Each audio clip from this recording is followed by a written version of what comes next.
Hello friends, எல்லாரும் எப்படி இருக்கீங்க? இன்னைக்கு ஒரு யதார்த்தமான குட்டி கதை சொல்ல போகிறேன். இது உங்கள் வாழ்க்கையில் நடந்தால் என்ன பண்ணுவீங்கன்னு மட்டும் யோசிங்க.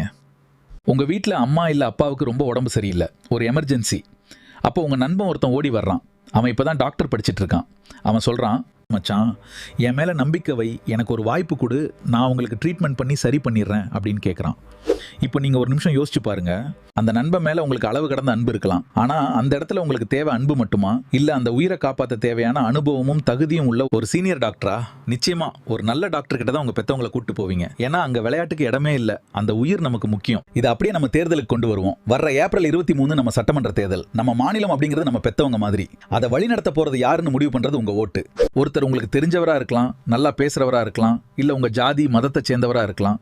ஆனால் அவருக்கு நிர்வாகம் பண்ண தெரியுமா, தகுதி இருக்கா அப்படின்னு பார்க்காம வெறும் பாசத்துக்காகவோ இல்லை வாய்ப்பு கொடுக்கணும் அப்படிங்கிற எண்ணத்திலேயே ஓட்டு போட்டா பாதிப்பு யாருக்கு? நமக்கும் நம்ம எதிர்கால சந்ததிக்கும் தான். ஞாபகம் வச்சுக்கோங்க, எமோஷனலா முடிவெடுக்க இது கல்யாண வீடோ காது குத்தோ கிடையாது. இது நம்ம உரிமையை நிலைநாட்ட வேண்டிய ஜனநாயக திருவிழா. அதனால மச்சான் அப்படின்ற பாசம் ஒரு பக்கம் இருக்கட்டும். ஆனா நம்ம மாநிலத்தை ஆள போறது யாருன்னு முடிவெடுக்கும் போது தகுதி பார்த்து ஓட்டு போடுங்க. சிந்திப்போம், செயல்படுவோம். மறக்காம ஏப்ரல் 23 அன்னைக்கு ஓட்டு போடுங்க.